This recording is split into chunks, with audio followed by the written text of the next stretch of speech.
एक बेटा मर जाता है तो हमें दुख होता है 60,000 पुत्र मरे थे, सिंहासन से नीचे गिर गया। नहीं महाराज, ऐसा नहीं हो सकता महाराज, ऐसा नहीं हो सकता। महाराज हो ही गया। एक बेटा बचा था, उसने कहा पिताजी मैं जाकर के देखता हूं सत्य क्या है। जाकर के देखा तो 60,000 पुत्र भस्म होकर के पड़े हैं।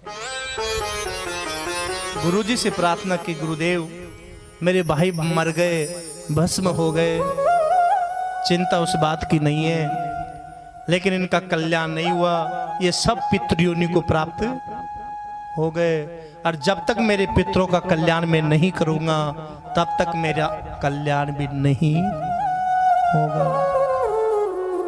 हाँ जी, आपके घर में कोई पितृ दोष है, कोई एक्सीडेंट से मर जाए, कोई पानी से मर जाए, कोई आग लगा के जल जाए, ऐसे लोगों की कभी मोक्ष नहीं होती है। जब तक इनकी मोक्ष नहीं होगी तब तक मेरा कल्याण नहीं होगा।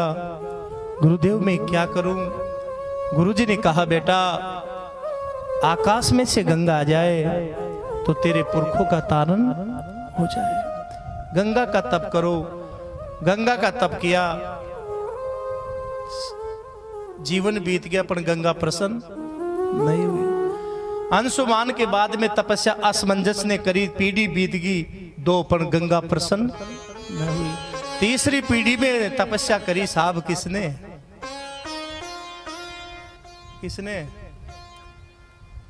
राजा दिलीप ने, पर गंगा प्रसन्न नहीं हुई। दिलीप के बाद में तपस्या करी महाराज भागीरथ ने। कितनी पीढ़ी हो गई? 4। गंगा प्रसन्न हो गई, मैं आने के लिए तैयार हूं। ध्यान देना प्रिय सज्जनों, भागीरथ को 4 पीढ़ी में जाकर के गंगा मिली थी। राजोता परिवार का न जाने कौन सी पीढ़ी का जन्म होगा जो आज श्रीमद् भागवत ज्ञान गंगा मिली। न जाने कौन सी पीढ़ियों का पुण्य होगा जो हमें भागवत ज्ञान गंगा, बोलो ज्ञान गंगा, फिर भी कोई इस गंगा में डुबकी नहीं लगा रहे। सोच लो उसका जन्म का कोई पाप ही है साहब, जो यहाँ करके वो बैठ नहीं पा रहा। उसका दोष नहीं है बेचारे का, उसका कोई जन्म का क्या पाप। भागीरथ 4 पीढ़ी हो गई, मैं प्रसन्न हूं, क्या चाहते हो? गंगा आ जाओ, मेरे पुरखों का तारण कर दो। गंगा अंडकटा से चली प्यारे, भगवान के चरण कमल से ब्रह्मा जी के कमंडल में आकर के गिरी।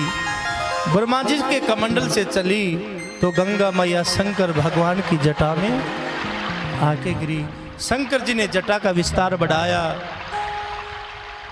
ऐसा विस्तार बढ़ाया जो गंगा को घूमते घूमते 6 महीने हो गए पर रास्ता नहीं मिला।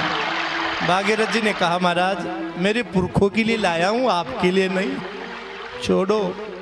शंकर जी ने कहा भागीरथ इस गंगा को अभिमान हरे कि जितनी भी नदियां हैं उस सब नदियों में मैं महान हूं, और जिन लोगों को अभिमान होता है उस अभिमान को मेरे ठाकुर एक दिन नष्ट कर देते हैं। एक धार छोड़ी, हिमालय की चोटी पे गिरी, वो गंगा पहाड़ को चीरती हुई हरिद्वार में होती हुई, ऋषिकेश हरिद्वार में होती हुई, अरे वो प्रयागराज में होती हुई, सुखताल में होती हुई, अलकनंदा से मिलती हुई, सगर के पुत्रों को झकोल करके और देखते देखते 60,000 पुत्रों का कल्याण करके समुद्र में जाकर के मिल गई। बोले गंगा मैया। 60,000 पुत्रों का उसने तारण कर दिया। ध्यान देना प्यारे, वो गंगा आज भी हमारे भारत देश में भरी है। न मानो न, नी मानो न, आपका कुआं का पानी एक लोटा में भर लो, 10 दिन में आपके पानी में कीड़े पड़ जाएंगे, लेकिन गंगा के पानी में, गंगा के जल में 10 बरस तक भी कीड़े नहीं पड़ेंगे, चाहे कंकर बन जाएगा। जब मंत्र पढ़ोगे गंगा का जल बाहर आ जाएगा। गंगा के जल में शक्ति है प्यारी, इस भागवत कथा में शक्ति हरे नाम में शक्ति है। अगर इसके बन जाओगे तो हमारी आत्मा का तो कल्याण होगा सही, लेकिन हमारे कई जन्मों के पितरों का कल्याण भी हो जाएगा। ये भागवत कथा आत्मा को मुक्ति प्रदान करने का काम